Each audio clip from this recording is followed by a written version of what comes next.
স্বাগত দীপ্ত সংবাদে আপনাদের সাথে আছে আমি তানিয়া আফরিন। শুরুতেই জানাবো নিটল টাটা সংবাদ শিরোনাম।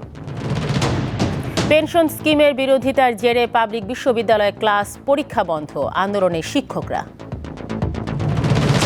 হোলি আর্টিজানে হামলায় নিহতদের শ্রদ্ধায় স্মরণ, জঙ্গিবাদ উত্থানের আর সুযোগ নেই দাবি র্যাবের। এবং ক্যারিবীয় অঞ্চলের দিকে ধেয়ে যাচ্ছে অতি বিপজ্জনক হারিকেন, বার্বাডোজে আটকা ভারতীয় দল।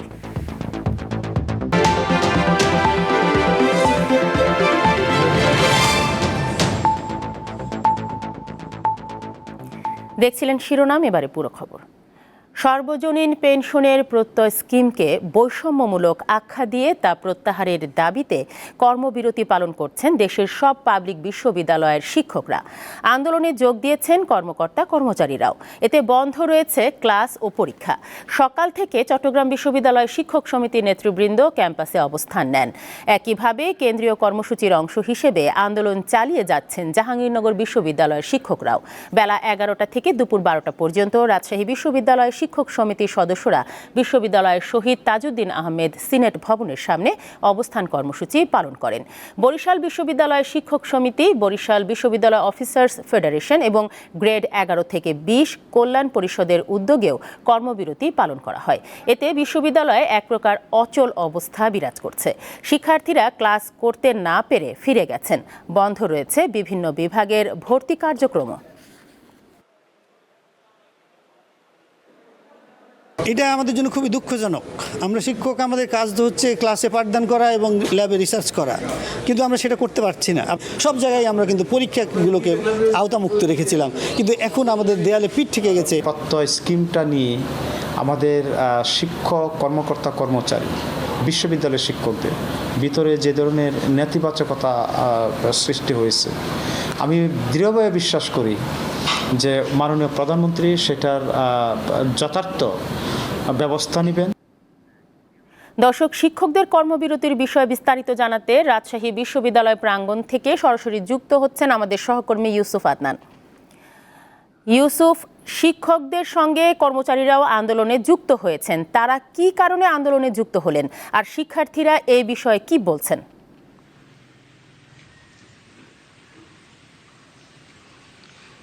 আফরিন, সার্বজনীন যে পেনশন স্কিম প্রত্যয় রয়েছে তা আসলে বাতিলের দাবিতে রাজশাহী বিশ্ববিদ্যালয়ের শিক্ষক সমিতি রয়েছে, তারা আসলে বিভিন্ন কর্মসূচি এর আগেও পালন করছে। আজকে থেকে তারা সর্বত্রিক কর্মসূচি পালন করেছে। তারা সকাল থেকে রাজশাহী বিশ্ববিদ্যালয়ের সিনেট ভবনের প্রাঙ্গণে বেলা 11টা থেকে 12টা পর্যন্ত তারা সর্বত্র কর্মসূচি পালন করেন এবং অবস্থান নেয়। তারা বলছে যে তাদের যে সার্বজনীন পেনশন স্কিম প্রত্যয় রয়েছে তা বাতিল করা না পর্যন্ত তারা ক্লাস পরীক্ষাতে অংশগ্রহণ করবেন না এবং এগুলো থেকে তারা সরে আসবেন। এর ধারাবাহিকতায় রাজশাহী বিশ্ববিদ্যালয়ের সকল ধরনের ক্লাস, পরীক্ষা এবং একাডেমিক যে সকল কার্যক্রম রয়েছে তা আসলে বাতিল, একেবারে অচল অবস্থার মতন চলছে। এর পাশাপাশি রাজশাহী বিশ্ববিদ্যালয়ের যে শিক্ষক সমিতির পাশাপাশি যে সকল কর্মকর্তা এবং কর্মচারীদের ইউনিয়ন রয়েছে তারাও এই প্রত্যয়ে যে স্কিম রয়েছে তা বাতিলের জন্য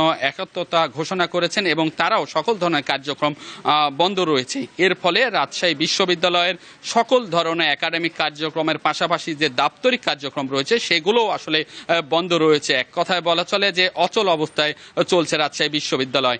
এর পাশাপাশি আমি শিক্ষার্থীদের সাথে কথা বলেছিলাম। শিক্ষার্থীরা বলছে যে হঠাৎ করে এ ধরনের আসলে কর্মসূচির ফলে তারা চরম ভোগান্তিতে পড়েছেন। তারা তাদের ক্লাস, পরীক্ষা বর্জনের ফলে তারা ক্যাম্পাসে আসছেন, এসে ঘুরে ঘুরে যাচ্ছেন এবং তাদের পড়ার যে ছুটির পরে যে ক্লাস খুলেছে ঈদের ছুটির পরে, এর ফলে তাদের পড়ার একটা যে গতি সেটাও নষ্ট হচ্ছে বলে শিক্ষার্থীরা জানিয়েছেন।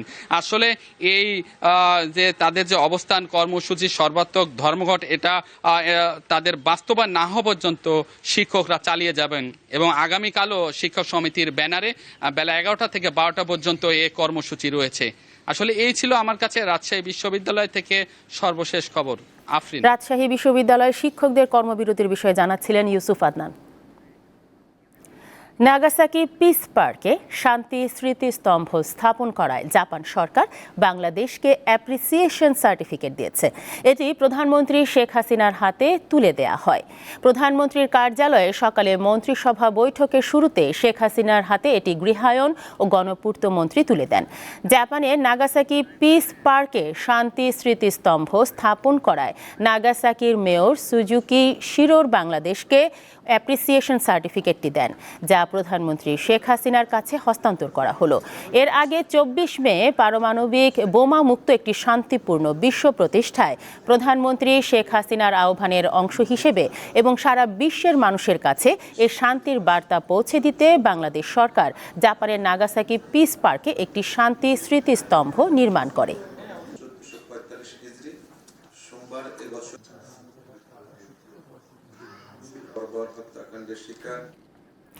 সাইবার জগতে জঙ্গিদের তৎপরতা থাকলেও দেশে আর মাথা চাড়া দেওয়ার কোনো সুযোগ নেই বলে জানিয়েছে আইনশৃঙ্খলা রক্ষাকারী বাহিনী।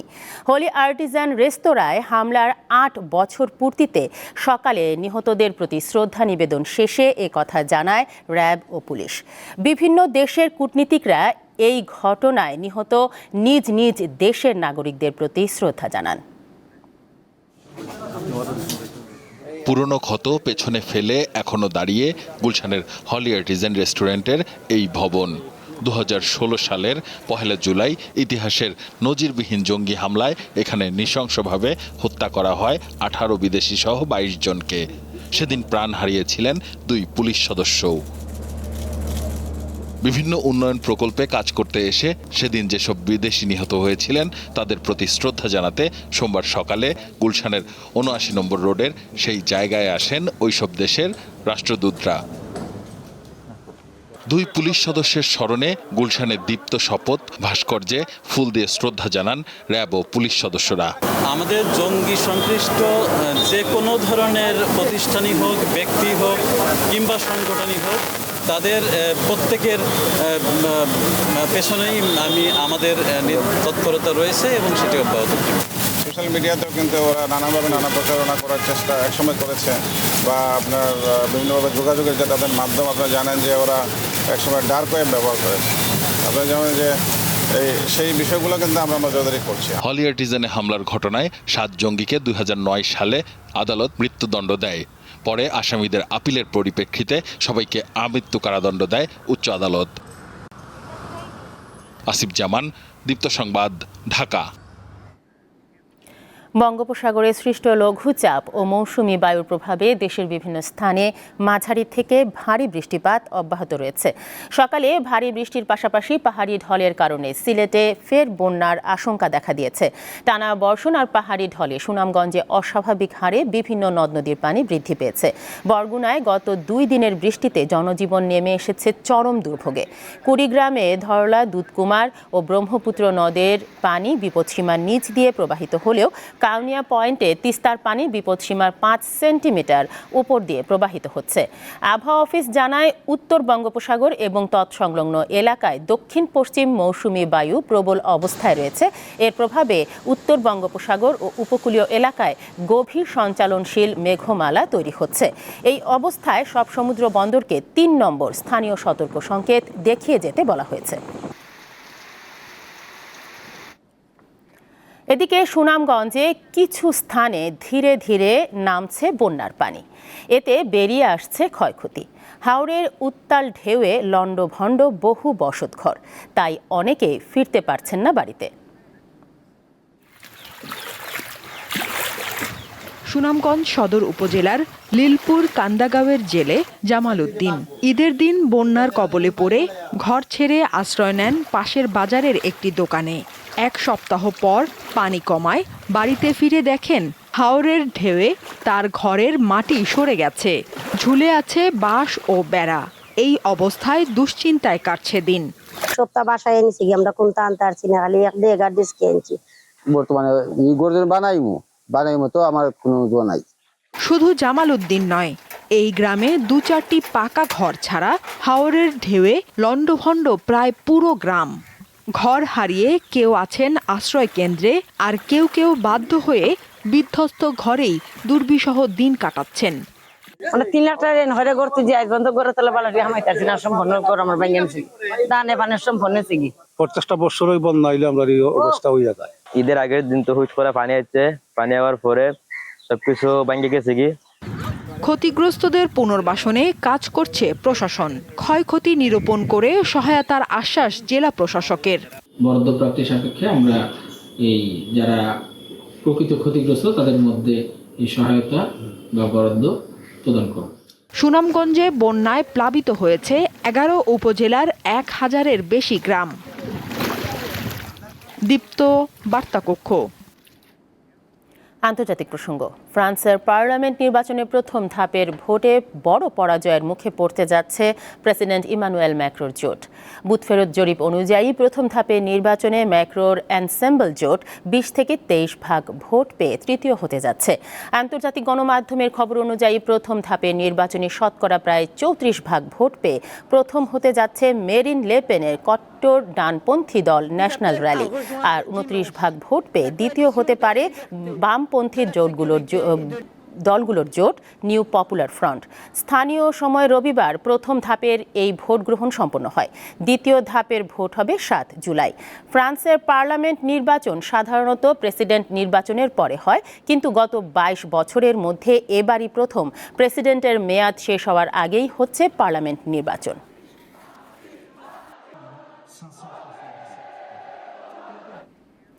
আটলান্টিক মহাসাগরে সৃষ্ট হারিকেন বেরিল দক্ষিণ পূর্ব ক্যারিবীয় অঞ্চলের উপকূলের দিকে ধেয়ে যাচ্ছে। এরই মধ্যে ঘূর্ণিঝড়টি ক্যাটাগরি 4 মাত্রায় রূপ নিয়েছে।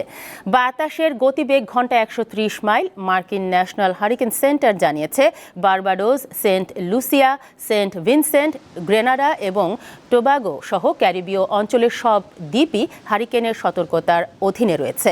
স্থানীয় সময় সোমবার সকালের দিকে হারিকেনটি উইন্ড ওয়ার্ল্ড দ্বীপপুঞ্জে প্রথম আঘাত হানতে পারে।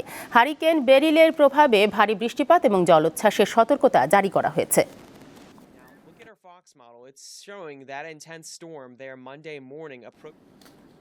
এদিকে টি-20 বিশ্বকাপ জয়ের পরই ঘূর্ণিঝড় বেরিলের কবলে পড়েছে ভারতীয় দল। গত শনিবার দক্ষিণ আফ্রিকাকে হারিয়ে দ্বিতীয়বারের মতো ক্রিকেটের সংক্ষিপ্ত ফরম্যাটের শিরোপা জেতে রোহিত শর্মার দল। এরপর স্থানীয় সময় সোমবার ওয়েস্ট ইন্ডিজ থেকে তাদের দেশের উদ্দেশ্যে রওনা দেওয়ার কথা ছিল। তবে হারিকেন বেরিলের কারণে বার্বাডোসের সব বিমানবন্দর বন্ধ ঘোষণা করা হয়েছে। দেশে ফিরতে না পেরে হোটেলেই অবস্থান করতে হচ্ছে বিশ্বকাপ জয়ীদের।